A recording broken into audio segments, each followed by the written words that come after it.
Community Schools Board of Trustees. We will begin our meeting as we do each time with the Pledge of Allegiance.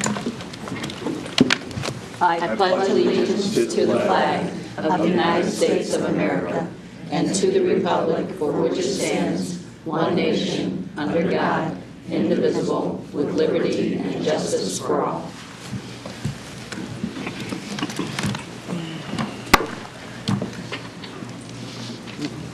And roll call of members. Steve? Yes. Good evening. Steve Corona from the 5th District.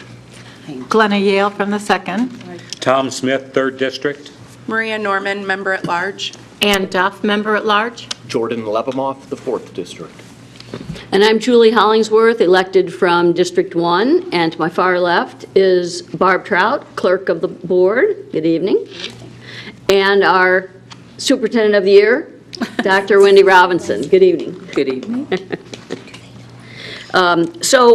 We begin with awards and recognitions, and we get to recognize the 2017 Indiana Middle School Art Educator of the Year. It's recommended that the board recognize Toll's intermediate school art teacher, Ashley Toy, for receiving the 2017 Indiana Middle School Art Educator of the Year Award. The Art Education Association of Indiana has named Toll's intermediate school art teacher, Ashley Toy, as the 2017 Indiana Middle School Art Educator of the Year Award winner. Award recipients are nominated by their peers and are teachers who show outstanding artistic achievement in service and education. Jody Nix, Assistant Professor and Program Director of Art Education and Pre-Art Therapy, says, I was thoroughly impressed at my first introduction to Mrs. Toy at our summer program.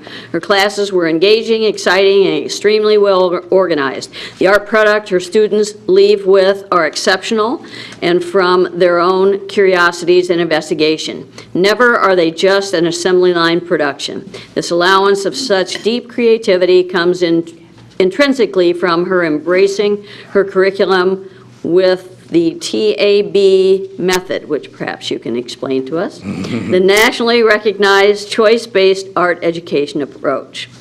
So please come forward as your name is read so that we can congratulate Ashley Toy.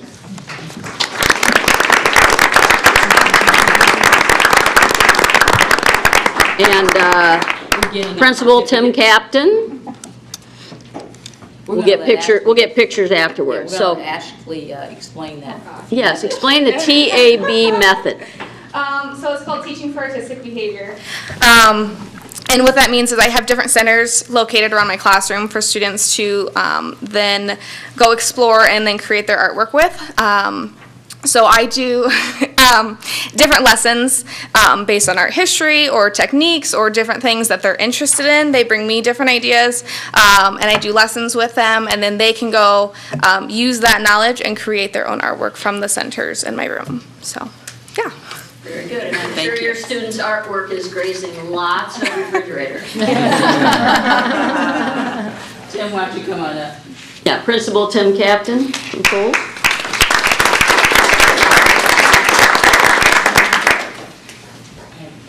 Now you don't have to stand. You can get up. We want them to be centered. All right. We have as much time as you need for anybody else to take pictures. And we're going to get the certificate, but then if you want to give them, thank you now. It's not a big one unless you have this.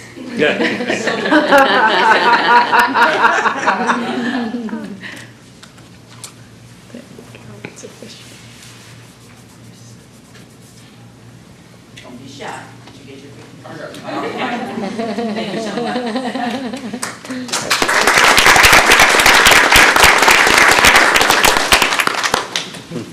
And actually, how long have you been teaching? This is my 7th year. 7? Okay, very good. All at Toll's, or? No, I was at South Main and Bloomingdale half Okay. time for 2.5. Okay, very good. I know when I made my school visit, I got to go to art class, of course, and where'd I go? Waynedale. And elementary school kids, so excited, you know, so creative, and really enjoying, I know the class I observed, they were really enjoying the class. Dr. Robinson, you want to say something? No, I was going to say one of the perks of the award is that you get to sneak out before we finish the rest of the meeting. So I was going to give you just a graceful way to Oh, yes, you're welcome to leave. go celebrate. Celebrate Yes, for us. exactly. Congratulations. We're going to listen to the budget, so you have a good time. And thanks for coming, everybody. So next, we move to the consent agenda, and these are items that come to us every meeting. They include the minutes from our previous meeting on October 9th, vouchers and payroll, vouchers ending October 23rd, payroll ending September 29th, and those are available on file for like 7 years for anyone who wishes to peruse them. And then the personnel report. Dr. Robinson, was there anything you wanted to mention on the personnel report? Nothing at this time, thank you. Okay. And any members are free to take any of these items out separately, but seeing no one. I'd we move have a- approval of the 3 items under the consent agenda, Madam Chair. Second. Thanks, Steve. Thanks, Jordan. All those in favor of approval signify by saying aye. Aye. Opposed? Okay. So next, we move on to old business, of which there is none. And now we move on to new business. And the first is the 2017-18 Refugee Children's School Impact Grant.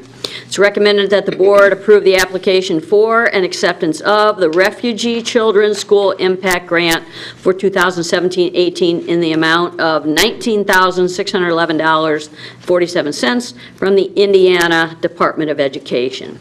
Funds from this grant allows for the continuation of a range of supplemental services for the district's refugee students who are limited English proficient within their first 2 years in the United States.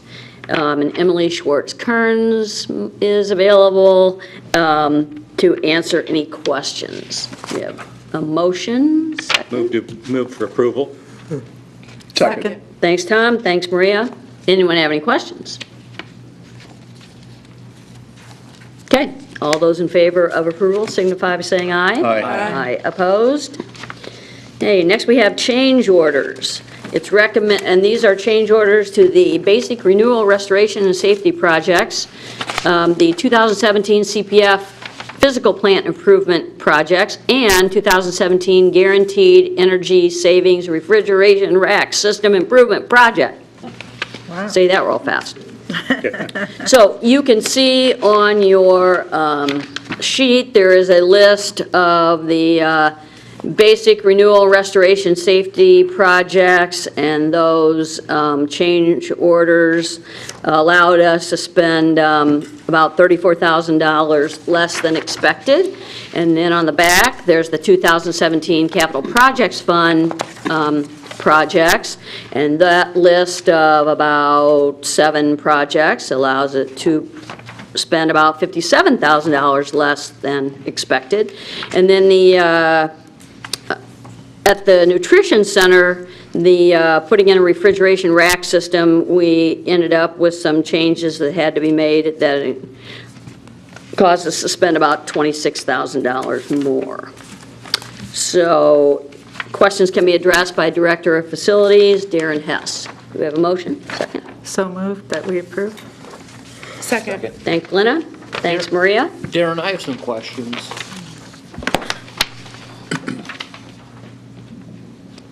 On the deductions of our change order, I mean, you've done a great job, but why the deductions? Was the project easier? Did we get in and see that we didn't have to do as much as we thought? Give me a little bit of background. Kind of all the above. We have suggested allowances depending on the time constraints, the complexity of the project, age of the building, and as we go through, each time a contractor comes with, to us with a proposal request, all of our coordinators review that, whether or not it should be covered in the documents first, number one. Number two, if it's needed, if it is there a way to value engineer it to make it a little cheaper or less costly? There's 1,000 different variables involved. It's mainly a very calculated estimate of what you may run into. And on the one project that we went over, we're going to spend an additional sum of money. If I understand correctly, we're going to get a savings over time on that investment that we're putting into the refrigeration system? That is correct. That project will pay back, I believe it was 8.3 years, roughly. Yeah. But the reason we did that change order there, we remodified some of the header piping because at the time we were changing all the refrigerant to a new refrigerant, and it was existing. Let me stop you. You're talking header piping and refrigerant. All I need to know is we're changing the refrigeration system. Yes. At a $26,000 cost. I trust you to know your background. And over 8.3 years, we're going to recoup all of our investment. And I'm assuming this refrigeration system probably has a 15 to 20-year life expectancy. That is correct. Good. Nice summary. Any other questions for Darren? Okay, thanks. All those in favor then of approving the change orders, signify by saying aye. Aye. Opposed? Okay, this brings us to some emergency projects. It's recommended that the board declare an emergency for the following projects and allocate funds from the emergency account within the capital projects funds. So we had a water main repair needed at Indian Village Elementary, a little over $12,000. We had repairs to the sanitary sewer line at Lane Middle School for about $33,000. Additional repairs to the roof at Lincoln Elementary, $9,000. Repairs to the masonry pilaster. Is that right? Yeah. Pilaster, okay, at Northwood Middle School for about $9,626. So obviously, these all sound like emergencies to me. Ooh, Northwood Middle School, a vehicle, hopefully not one of ours, ran into the masonry pilaster, causing damage to it. Huh. So do we have a motion and a second? Move approval. Second. Thanks, Tom. Thanks, Maria. Okay, so what's pilaster? Fancy word for a column. Oh, okay. Okay, gotcha. That occurred at night, there were no Very students. good. What's that? That occurred at night, no students around. That's good. That's good. Any idea who did it? Yeah. It was taken care of. Okay. Any other questions? Okay, all those in favor of approval signify by saying aye. Aye. Opposed? Okay. This moves us to easements, two easements that we are voting to grant. One at the Grile Administration Center right out there, and one at Lakeside Middle School. It's recommended that the board approve the sale of an easement to Indiana Michigan Power Company and the sale of an easement to city utilities for upcoming projects.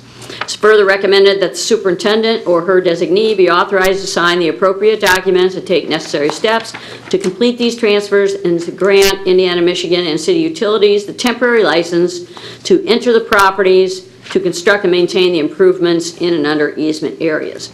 So here at the Grile Administration Center, this is part of Indiana, Michigan's 2-year project to upgrade the existing underground electrical distribution and network system, providing more allowable service. The easement is located on Lewis Street, 20 feet by 40 feet.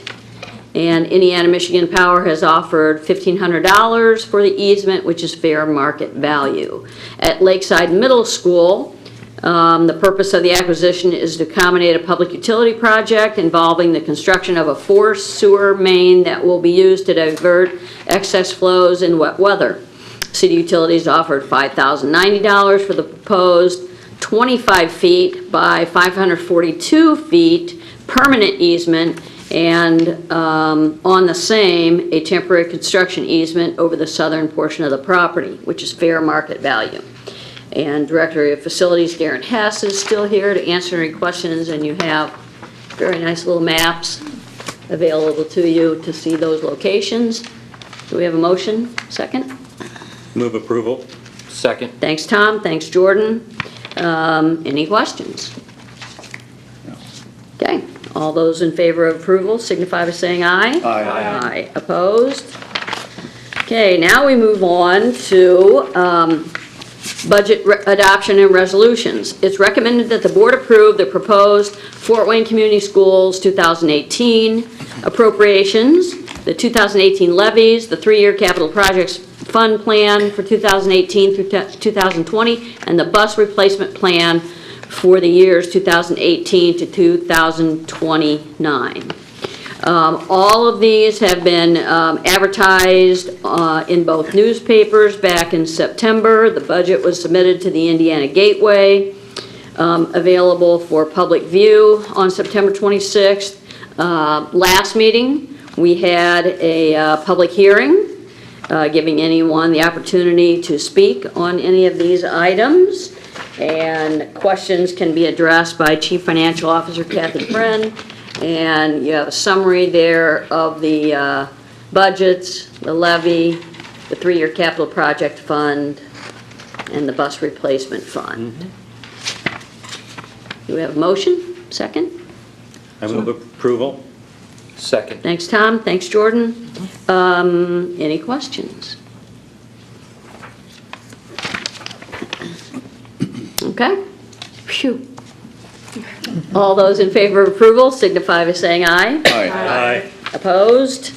Okay. Now we have the closing of capital projects and the capital projects fund. It's recommended that the board approve a resolution to close certain capital projects fund projects. The CPF projects expire when they are spent or when the board takes action to close the project. A project needs to be closed when the purpose for the appropriation has been achieved. And unspent appropriations that are completed in projects that are completed and closed revert to the fund balance where they become available to reappropriate it for another project. So you see here an attached list of items from projects from 2011, 2013, 2014, 2015, and 2016.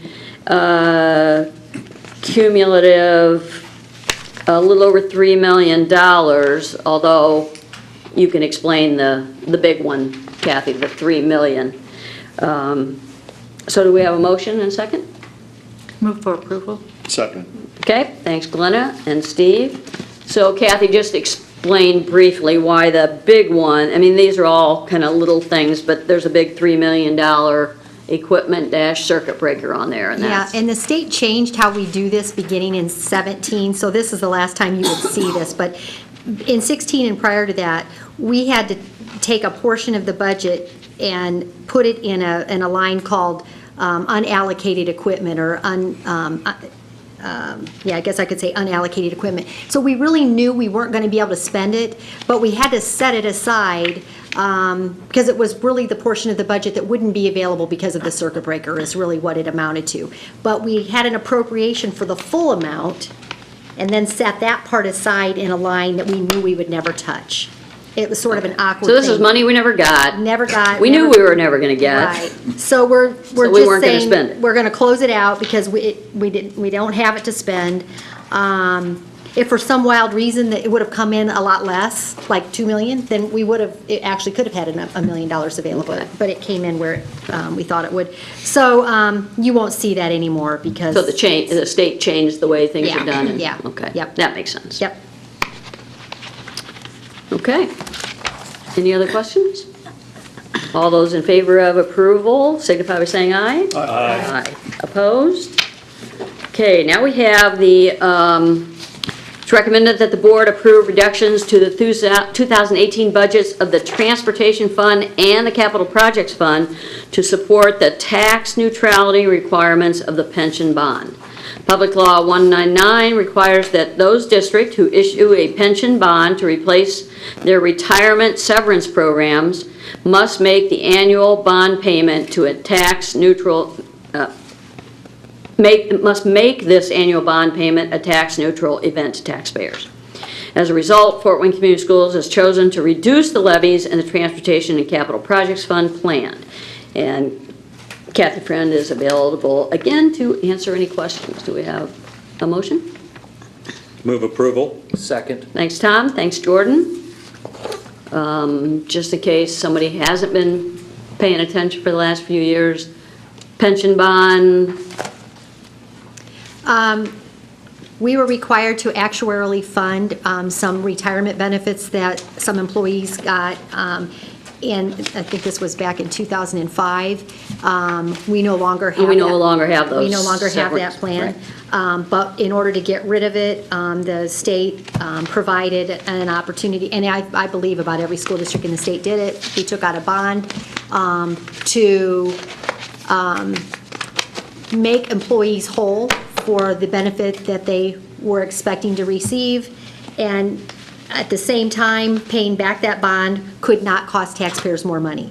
So it had to be tax neutral. So we will be done paying this bond back in 2021, but in the meantime, we have to cut the budget somewhere in order to not increase taxes for that issue. So we are really limited in where we can cut. We only have really 3 places we can go, and that's capital projects, transportation, and bus replacement. And none of those are good choices, but that's what we've done.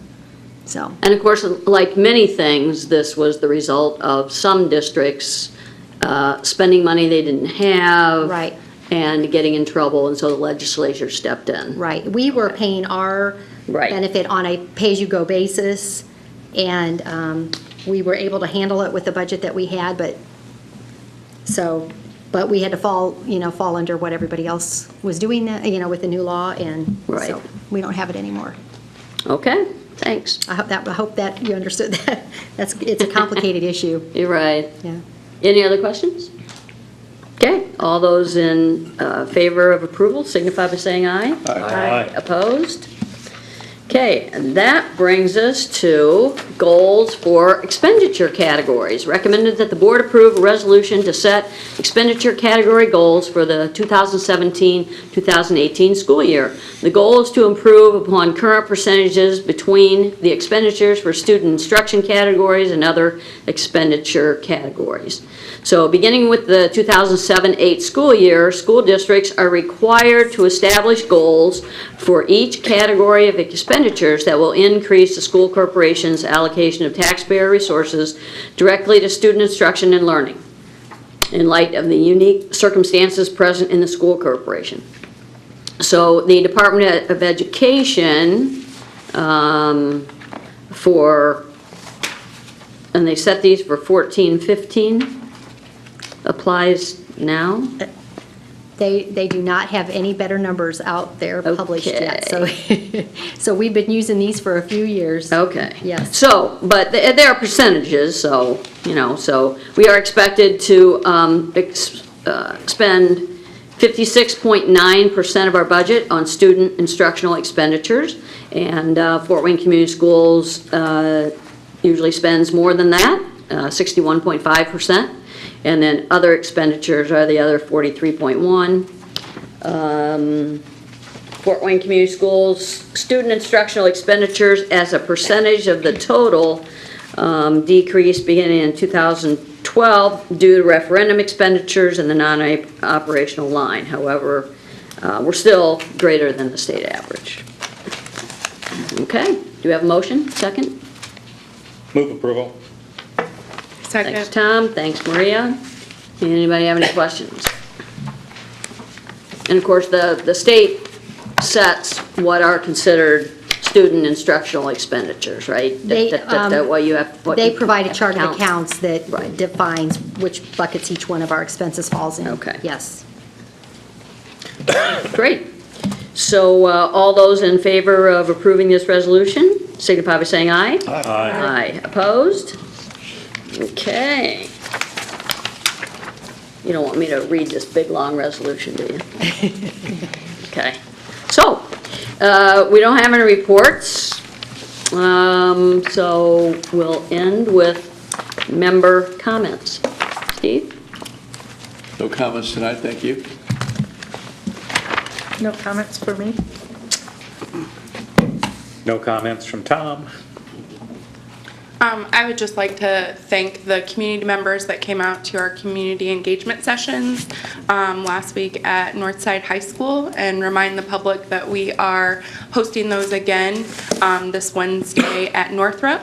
And if you're on our Facebook page, all of the dates are listed. So if this Wednesday doesn't work, but it's from 5:30 to 7 at Northrop High School, and we look forward to hearing everyone's comments, input on how we're doing as a school district.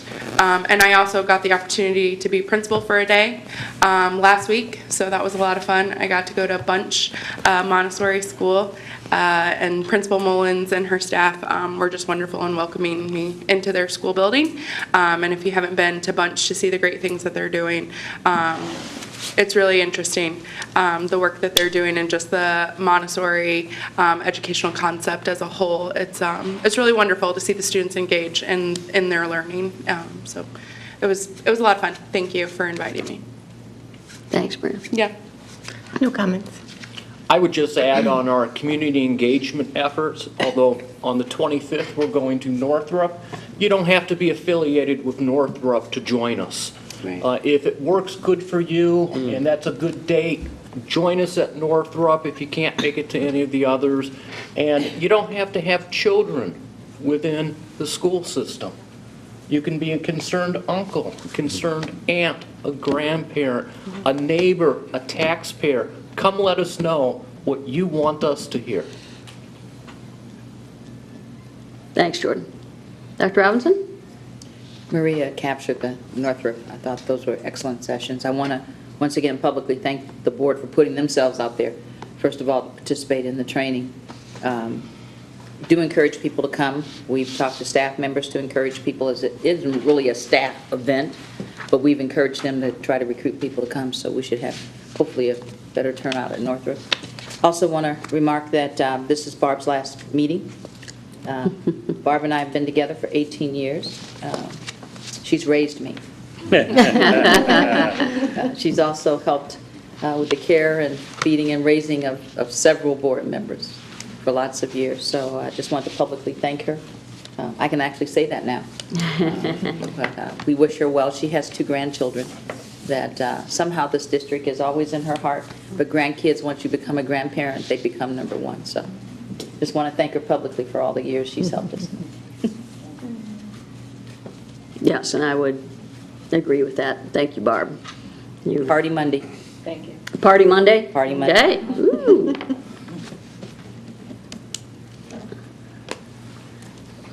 But on behalf of all of us, thank you Yes. for everything that you do. A lot of it behind the scenes, because we're like herding cats. And I also want to thank the staff and the principal, Justin Arkelin, and the students at Waynedale. Had a great time. Just elementary schools, of course, to me, schools in general are just, the most exciting places to be. And elementary schools in particular, I was helping a little girl read a book, and she made me feel bad because she asked me if I was coming back the next day. But it's just so much fun, especially at that age, to see the excitement, the engagement, and their enthusiasm for learning. You may have seen the article in the newspaper, I think it was last week, that it came to light somehow that the outgoing president of Indiana Tech, chancellor, president, whatever, he left in mid-2016. Ivy Tech. Ivy Tech, I'm sorry, Ivy Tech, public institution, Ivy Tech, got $1 million severance payment. And that's all of our money. All of us as taxpayers should be upset by that. The same thing happened in K through 12 education. A few years ago, there was a superintendent who retired and got $1 million severance payment. And man, the legislators jumped into action. And so now we must present our contracts at a public meeting, so the public knows exactly what we're doing. And I do believe, I'm correct too, that there's a law that restricts the severance payments to K through 12 superintendents. I believe I'm right about that, but not They sure. try every year, I'm not quite sure of the latest. Yeah, Yeah, it's every year they try to restrict that, so I'm Right. not quite sure how far. so maybe not done yet, but. Not done yet, but they'll keep trying. So anyways, I do have it on good information that this is on the legislators' radar, and so, and justifiably so, because the money that money is taxpayer money from all of us. And for a public institution, I just, for a severance payment, I just believe that's out of line. And the legislators agreed for K through 12, so I'm optimistic about other public institutions. So that's all I have. Do we have a Move for adjournment? adjournment? Okay. All those in favor? Aye. Signify by saying aye. Aye. Okay, and the microphone is open to anyone who wishes to